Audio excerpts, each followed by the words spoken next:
forces de défense et de sécurité ont 15 jours pour proposer un plan d'action de grande envergure contre l'insécurité au Burkina Faso. Dans la région du Centre-Est, le ministre en charge de la sécurité, Simon Compaoré, est allé transmettre ce message aux forces de défense et de sécurité. Dans la lutte contre le chômage des jeunes, le gouvernement burkinabé alloue chaque année des fonds à des porteurs de projets. Parmi les bénéficiaires de ces fonds, il y en a qui s'illustrent positivement et constituent aujourd'hui des modèles à suivre. Le grand format de cette édition est consacré à la problématique du chômage en milieu jeune. Dans ce journal, on va s'intéresser également à l'inscription précoce des enfants à l'école. La pratique est de plus en plus courante dans l'univers de l'éducation au Burkina Faso, une pratique qui va à l'encontre de la réglementation et dont l'impact est souvent négatif sur le développement psychologique de l'enfant. Voilà pour le menu de ce 20h sur la RTB. Bonsoir à toutes et à tous et merci de nous suivre. 15 jours, c'est le délai que les forces de défense et de sécurité ont pour proposer un plan d'action de grande envergure contre l'insécurité au Burkina Faso. Le ministre en charge de la sécurité, Simon Compaoré, a passé le message aux forces de défense et de sécurité de la région du Centre-Est. Objectif affiché, nettoyer toutes les poches d'insécurité de cette région frontalière avec le Togo et le Ghana. Le point de la rencontre avec Salifou Belem et Jacques Lamissa Tarpaga. La guerre est ouverte, toutes les poches d'insécurité dans la région du Centre-Est seront nettoyées. Simon Compaoré, le ministre de la Sécurité, réunit ici à Tinkodogo les forces de défense et de sécurité présentes dans la région. Militaires, gendarmes, policiers, douaniers, agents des eaux et forêts et gardes de sécurité pénitentiaire, tous vont prendre part à cette opération. Toutes ces forces-là qui sont sur le territoire du Centre-Est, les réunir à un moment donné pendant une courte période pour faire un ratissage dans la zone. Ça, c'est en dehors des missions régulières que ces forces-là, ou des initiatives locales de ratissage à l'échelle locale que ces forces-là font. C'est en dehors de cela. Ça, c'est une grosse opération qu'on a décidé de mener et pour que la population sente effectivement qu'on est là, qu'on veille au grain et qu'elles peuvent compter sur ces forces de défense et de sécurité. La particularité de cette action est la mutualisation des forces. Les victoires communes sont plus valorisantes que les victoires individuelles, rappelle aux hommes le directeur général de la police nationale, Lazare Tarpaga. Et c'était l'occasion pour les forces présentes d'exposer les difficultés, insuffisance du personnel et du matériel. Le ministre de la Sécurité en prend bien note. Le gouvernement s'emploie pour que toutes les initiatives qui peuvent être développées en la matière, nous puissions le faire pour pouvoir petit à petit doter ces forces de défense et de sécurité en moyens roulants, en moyens de défense pour les permettre d'assumer au mieux leur mission. Et puis nous avons profité de rappeler les mesures de vigilance, contrôle dans les hôtels, dans les marchés, dans les gares routières et faire en sorte qu'au niveau de nos frontières, il y ait tolérance zéro par rapport à ceux qui viennent, qui veulent franchir nos frontières sans avoir des documents.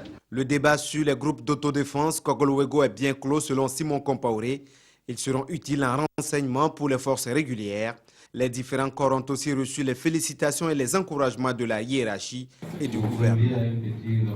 Sécurité toujours, le gouvernement burkinabé veut mieux jouer sa partition à la matière sur les sites d'or. Il prévoit entre autres l'opérationnalisation de l'Office national de sécurisation des sites miniers. Cela est d'autant nécessaire que l'or constitue le premier produit d'exportation du Burkina Faso. Le ministre en charge de la sécurité était ce samedi au site d'or de Youga dans le Centre-Est pour y constater la situation sécuritaire. On fait le point avec Salifou Belem et Jacques Lamissa Tarpaga.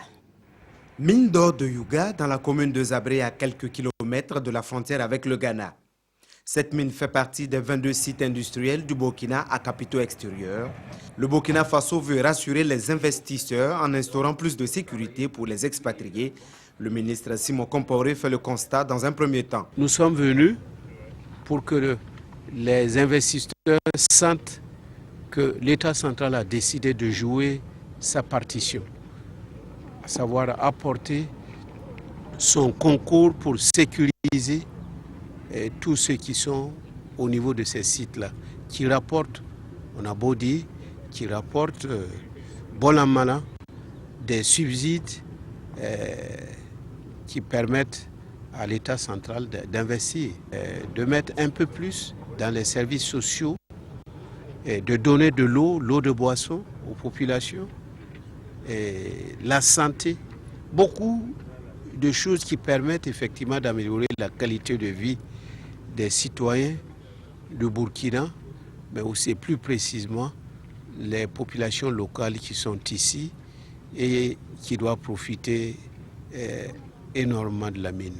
L'Office national de sécurité des sites miniers, créé en 2013, est justement en phase d'opérationnalisation. Le mardi prochain, le 16-17, les forces de défense et de sécurité vont se rencontrer pour un atelier d'harmonisation de l'exécution proprement dite des missions de sécurisation des sites miniers. Au sortir de cet atelier, vous constaterez vous-même, nous allons non seulement faire un point de situation général sur l'état de sécurisation, et même que nous ambitionnons sortir un chronogramme des états de besoins en sécurisation qui sont en attente pour, n'est-ce pas, pouvoir prendre tout cela en compte et agir sur le terrain. La mine d'or de Youga fait face à des sites d'orpaillage dans son périmètre ou à proximité.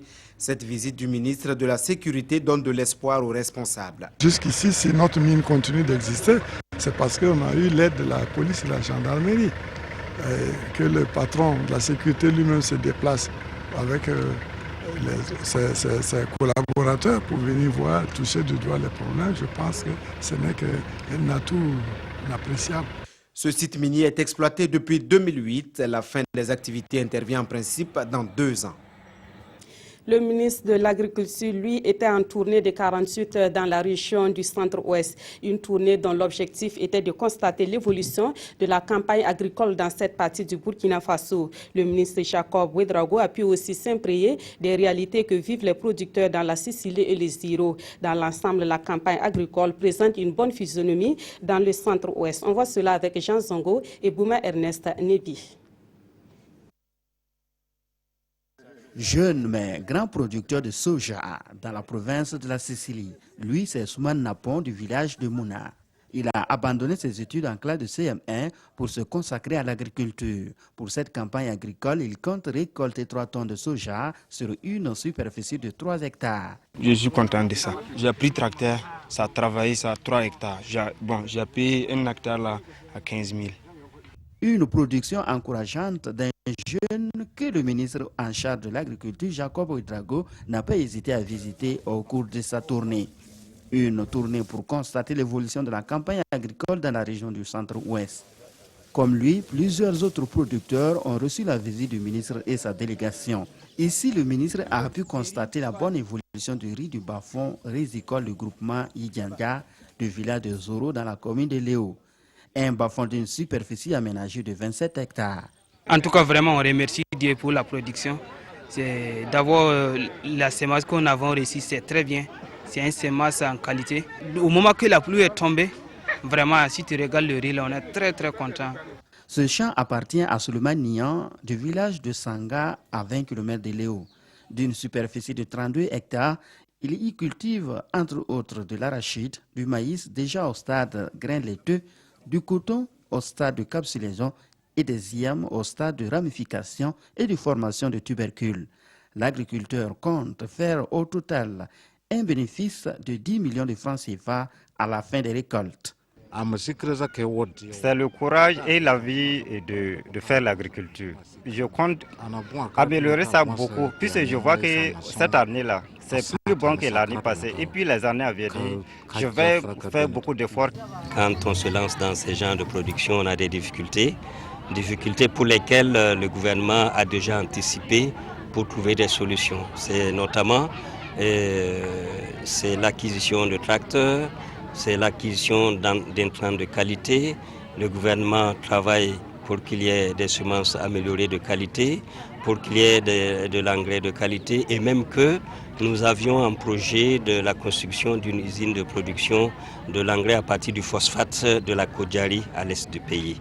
À Léo, le ministre a visité des centres appartenant à 2 groupements féminins. Il s'agit de l'unité de transformation du manioc du groupement Wenpanga et le centre des étiveuses du riz. À ces femmes, il a apporté son soutien, ses encouragements et ses félicitations. On entame à présent le grand format de cette édition consacrée à la problématique du chômage des jeunes. La formation et l'entrepreneuriat des jeunes sont très souvent cités comme une solution à cette problématique. En la matière, le centre de formation et de production de Lumbila est une référence au Burkina Faso. Depuis 2002, ce centre inculque le savoir-faire à des jeunes et met ainsi des ouvriers qualifiés sur le marché de l'emploi. Créé par le Service national de développement, la particularité de ce centre est l'accent qui est mis sur la formation civique et patriotique. Une petite immersion dans ce centre, dans cet élément, signé Gérard Soumé et Monkouna Dabiri.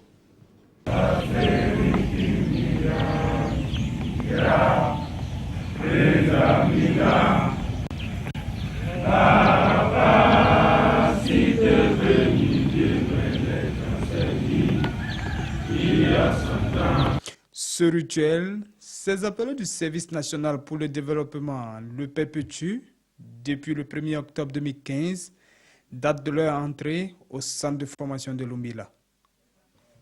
Ici, le quotidien commence par la montée des couleurs.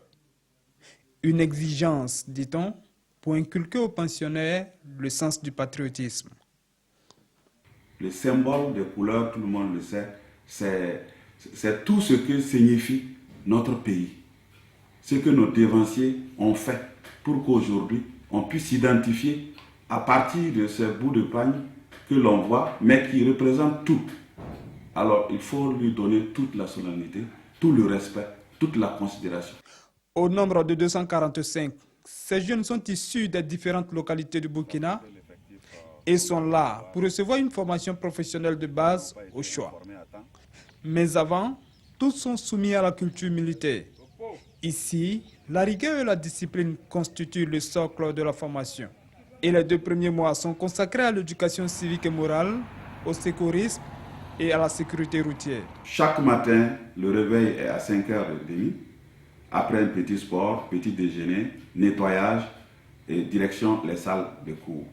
Et nous terminons nos cours aux environs de 16h. Et après 16h, c'est le sport et c'est la révision à partir de 19h jusqu'à 22h. À présent, c'est l'heure de cours et comme d'habitude, les appelés rejoignent les classes au pas militaire pour les leçons du jour. Ce centre dispose de formations dans le domaine de la sécurité privée, de la menuiserie bois, de la maçonnerie construction et de la mécanique des engins à 2 roues. Et les apprenants allient théorie et pratique. C'est l'arrêt du piston, la discipline du piston. Ici, ce petit saut, on appelle ça zone d'arrêt. Je mesure pour récupérer l'épaisseur du piston avant de le mettre dans le cylindre. L'apprentissage prendra fin dans 1 mois pour dénier ses camarades. Mais d'ores et déjà, les appelés pensent pouvoir gagner leur vie grâce aux connaissances acquises. Il ne faut pas qu'on va tous s'attendre à être dans un bureau. Il faut s'auto-employer. Donc je compte ouvrir un atelier, mettre en œuvre ce qu'on m'a appris. Après 12 mois passés dans ce centre, les apprenants sont unanimes. Cette formation ne suffira certes pas pour faire d'eux des experts de leur domaine, mais elle aura contribué à leur inculquer des valeurs et des vertus capables de faire d'eux des bâtisseurs de demain. Et justement, pour accompagner ces jeunes à s'insérer dans la vie professionnelle, des fonds sont chaque année alloués à des porteurs de projets. On peut citer entre autres le fonds d'appui à la promotion de l'emploi et le fonds d'appui aux initiatives des jeunes. Parmi les bénéficiaires de ces fonds, il y en a qui s'illustrent positivement. Nous en avons rencontré 2. L'un est promoteur d'un établissement scolaire et l'autre est propriétaire d'une entreprise de décoration. Allons à leur découverte dans ce dossier signé Paul-David Bambara et Nyarkiteda. En 7 ans, le lycée technique Britel, ici au quartier Somgandé de Ouagadougou, est passé de 3 à 32 classes avec un effectif de 1500 élèves encadrés par 120 enseignants. Une chevauchée à mettre à l'actif du promoteur, doublée par l'esprit de créativité et d'entreprise et qui reçoit un écho favorable auprès du fonds d'appui à la promotion de l'emploi. Grâce à l'accompagnement du FAPE, nous avons acquis un nouveau site actuellement qui est là. Et nous continuons à construire Vous voyez que nous sommes toujours en chantier. Et de ce chantier-là, si Dieu nous aide, nous allons faire des R+2, R+3. Si on peut parler des chiffres d'affaires, bon, ça, en tout cas, ça tourne presque... Cette année, c'est plus de 100 millions. En attendant la mise en œuvre de ce gigantesque projet, l'établissement s'est renforcé en matériel technique et informatique, objectif, allier théorie et pratique. Ce qui a permis à l'établissement d'obtenir des résultats fort appréciables au baccalauréat session de 2016. Cette année 2016, là, la session 2016 du bac, nous avons présenté autour de 700 candidats au bac. Tournons autour de plus de 60 à 80% de réussite. Ici, c'est une femme qui réalise une prouesse.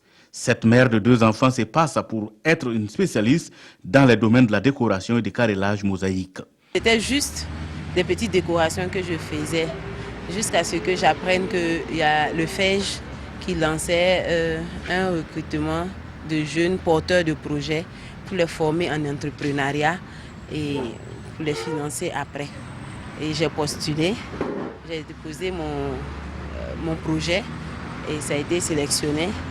Et j'ai suivi la formation en 2007. Grâce au fonds d'appui aux initiatives des jeunes, sa maison, jadis lieu de travail pour elle, fera place à ce local où elle libère son génie créateur pour offrir un cadre agréable à sa clientèle à travers la décoration, le carrelage mosaïque et la location de matériel, mais aussi de formation.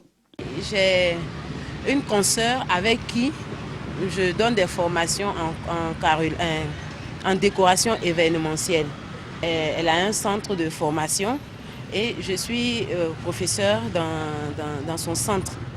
Avec un personnel de 2 permanents et 15 temporaires, dont des sourds, Anaïs Mosaïque retient 2 marchés qui lui ont surtout marqué. La décoration pour la journée du paysan à Tinkodogo est le 8 mars 2016. Aujourd'hui, elle a un autre marché de décoration, celui de la salle de la Maison du Peuple pour Fitini Show. Pour les 2 promoteurs visités, ils doivent la survie de leur entreprise au FAPE et au FEJ. Cependant, ils souhaitent que les procédures d'octroi soient allégées. Et voilà, et nous ouvrons la page entretien de cette édition. Nous recevons M. Abdoul Karim Bandé. Il est le directeur général de Salomon Conseil. Bonsoir, M. Bandé. Bonsoir. Merci d'avoir accepté notre invitation. Première question, on a vu dans le reportage les bénéficiaires de fonds qui souhaitent l'allègement des procédures. Est-ce que déjà vous comprenez leurs préoccupations? Déjà, merci de m'inviter sur ce plateau et comme à mon habitude, toute la gloire à Dieu. Alors, est-ce que je les comprends? Je ne connais pas exactement les procédures, mais ce que je peux dire, c'est que les procédures, de mon point de vue, restent importantes. Je reste convaincu que le taux de recouvrement, parce que ce n'est pas de l'argent qui est donné, c'est de l'argent qui est prêté.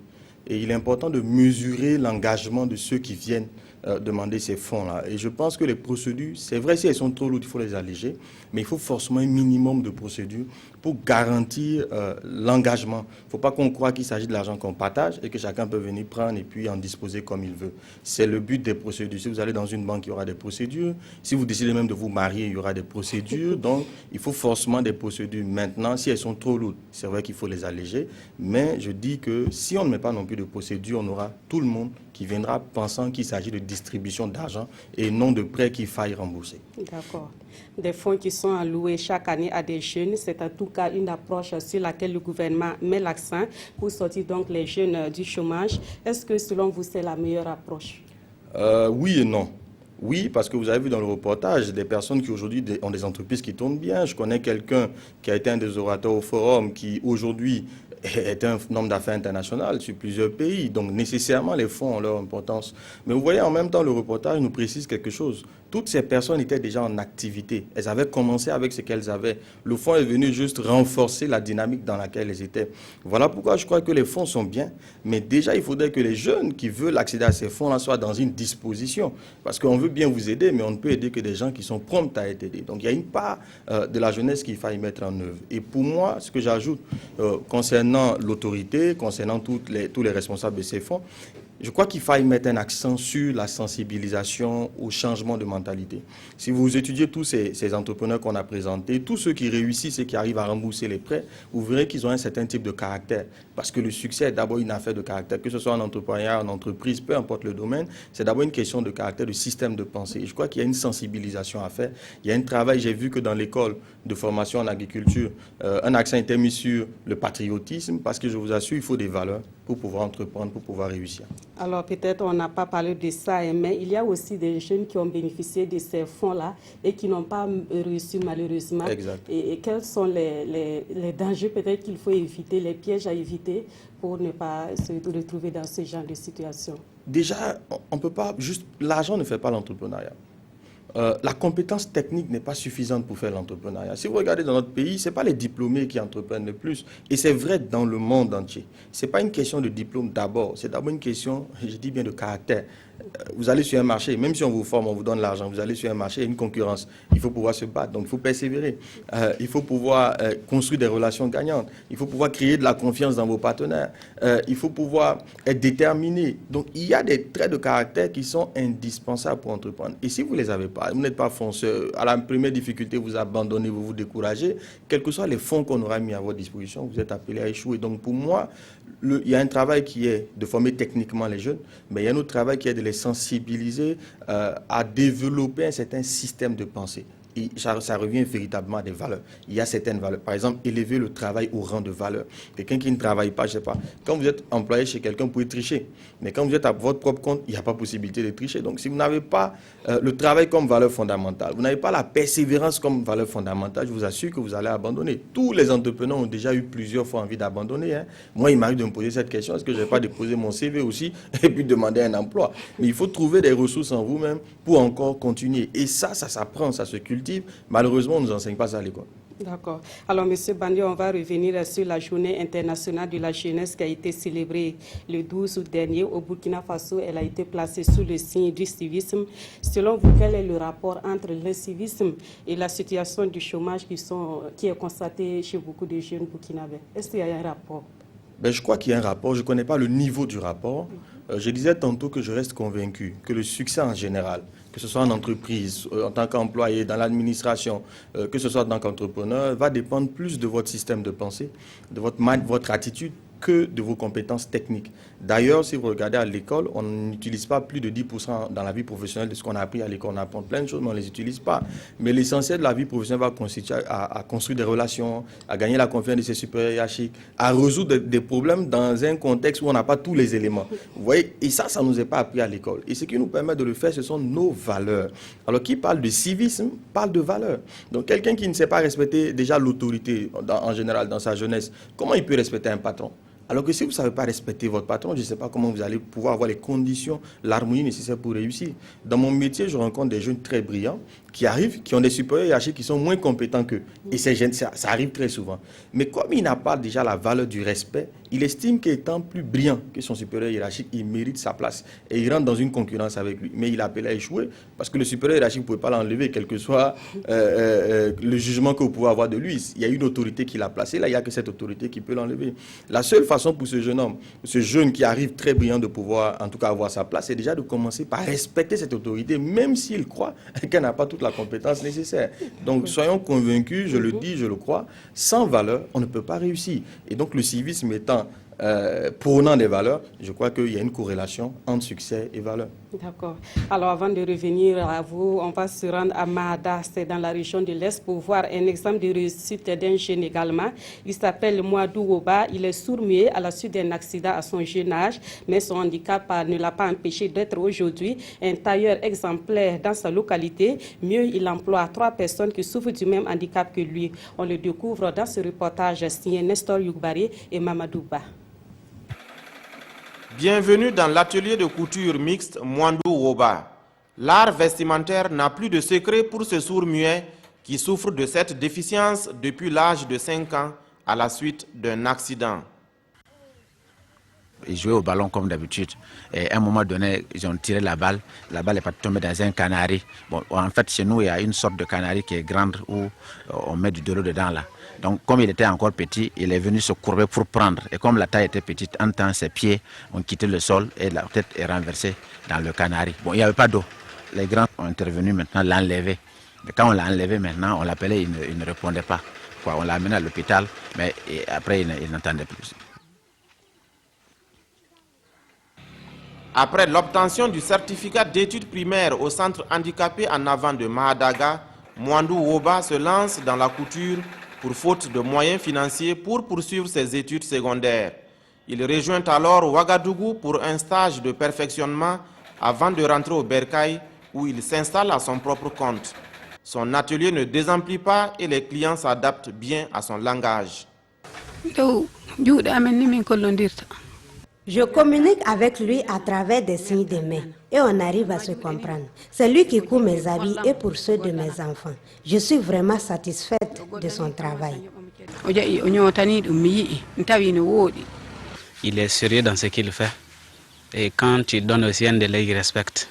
Et le travail aussi est bien fait. Aujourd'hui, Mwandou Woba emploie 3 personnes, des sourds-muets comme lui, à qui il souhaite donner une chance dans la vie. Son activité lui a permis de construire un logement et de prendre en charge sa mère. Il se fixe pour objectif désormais d'accroître son chiffre d'affaires par la vente de matériel de couture et l'élevage des petits ruminants. Voilà, Monsieur Bandé, comment vous appréciez ce jeune dont le handicap n'a pas empêché, n'a pas constitué, on va dire, un frein à son épanouissement? Alors, je crois que ça va dans la même dynamique. C'est un exemple à saluer, à encourager. Le vrai handicap n'est pas physique. J'ai dit encore, il est dans le système de pensée.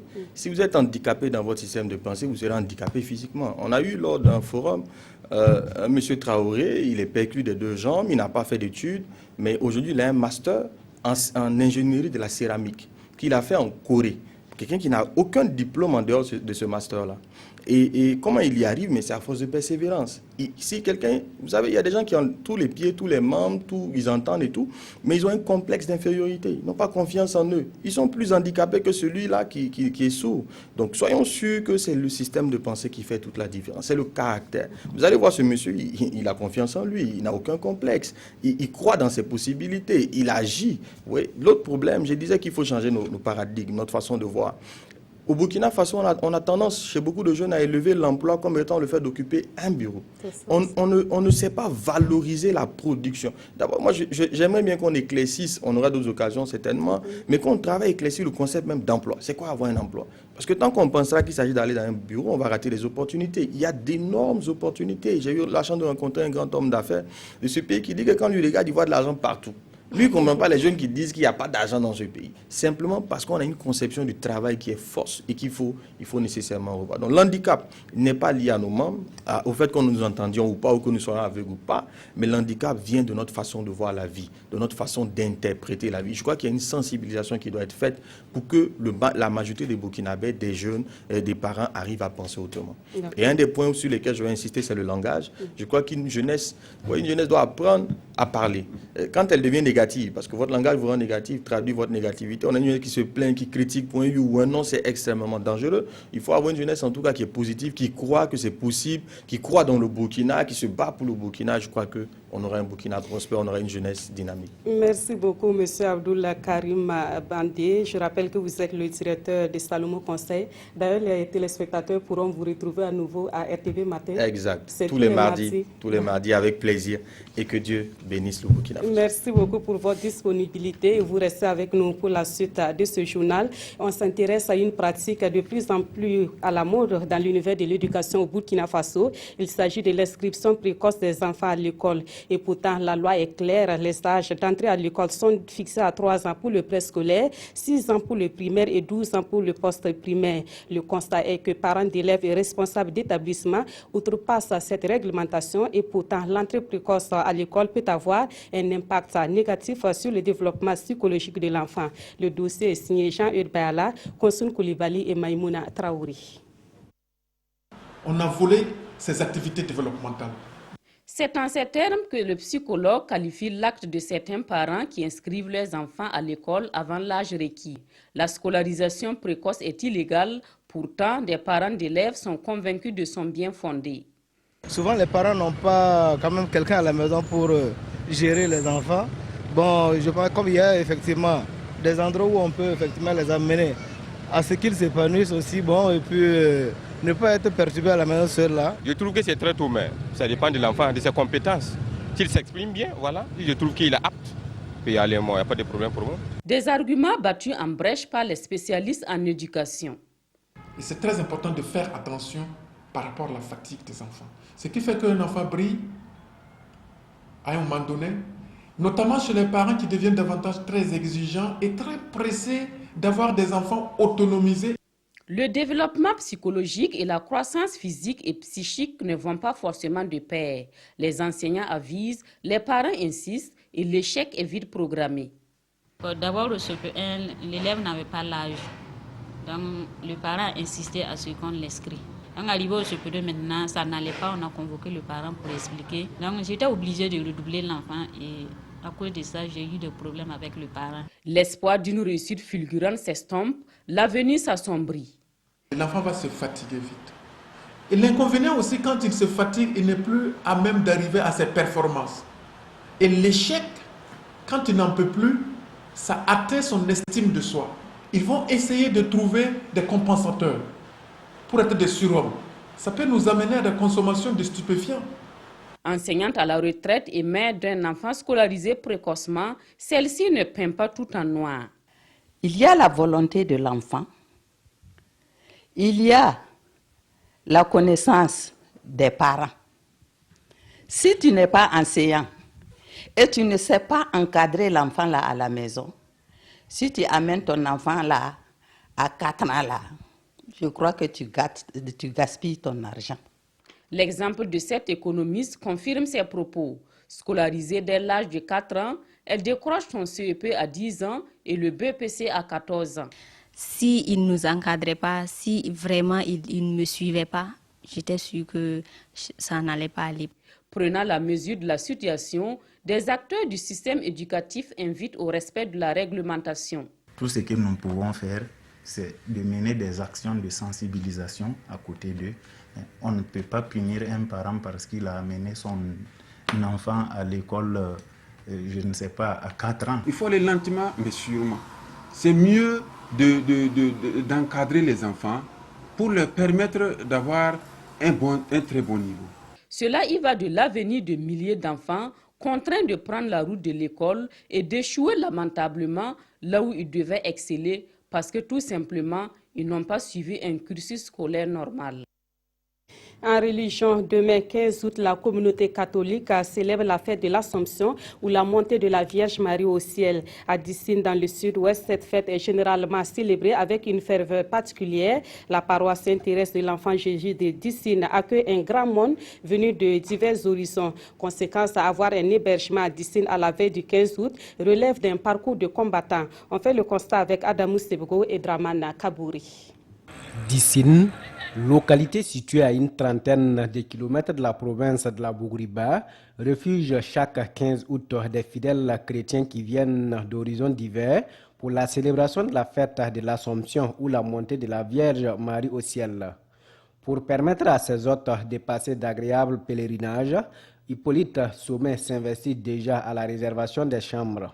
J'ai fait des réservations. Je venais pour voir si je peux peut-être accueillir mes hôtes qui viennent d'Abidjan, Bobo et Ouaga. Et malheureusement, la capacité d'accueil là, ça fait défaut. J'avais besoin de 6. C'est dommage. La réceptionniste me dit que je peux avoir au moins 2 chambres. À l'auberge SOS Sahel de Dissine, plus besoin de s'aventurer pour une éventuelle chambre. Les réservations ont été faites depuis belle lurette. Ici, nous on a 14 chambres et ça a été réservé depuis juin. Donc présentement, on n'a plus de place pour recevoir quelqu'un.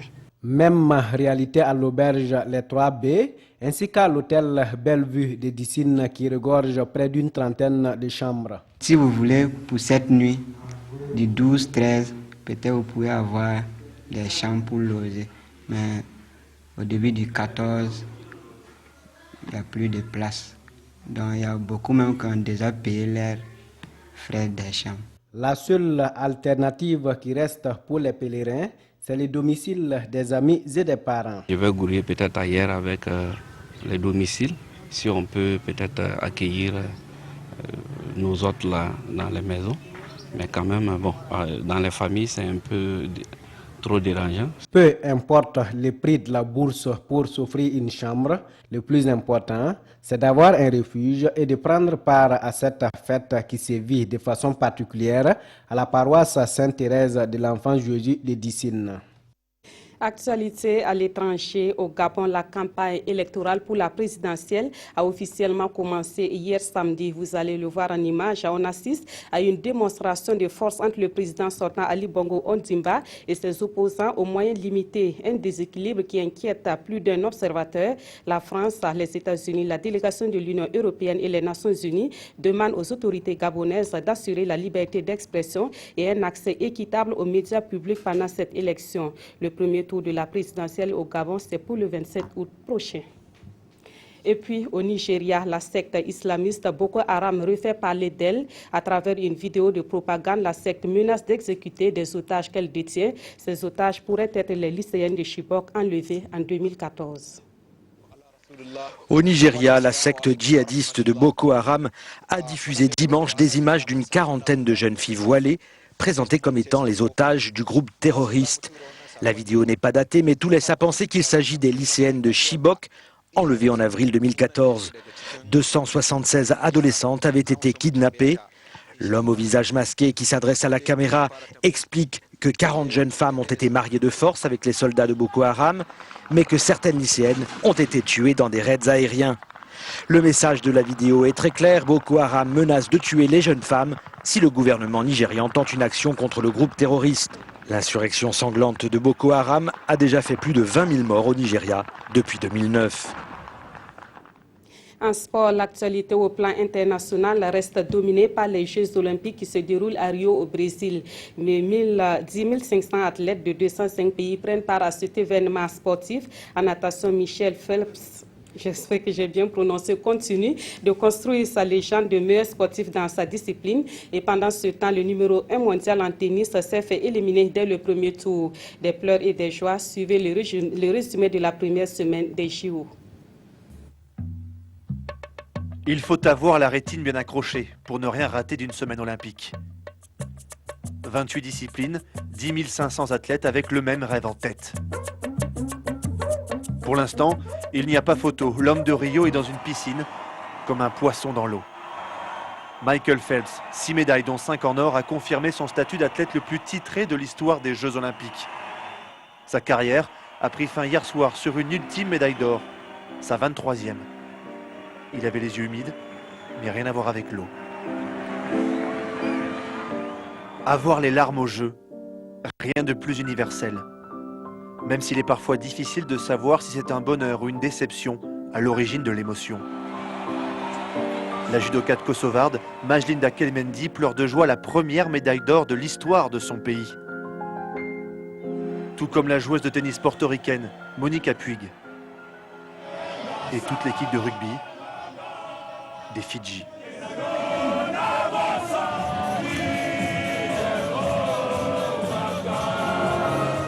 Après les larmes vient le sourire. L'enchaînement est aussi vrai qu'après la pluie vient le beau temps. Émilie Andéol, médaillée d'or surprise du judo français, a montré au monde que rien n'est jamais écrit. Il y avait du bonheur dans les yeux d'Émilie. Lui a laissé son empreinte dans l'histoire du sport. Un deuxième titre olympique, une fête en plein dojo.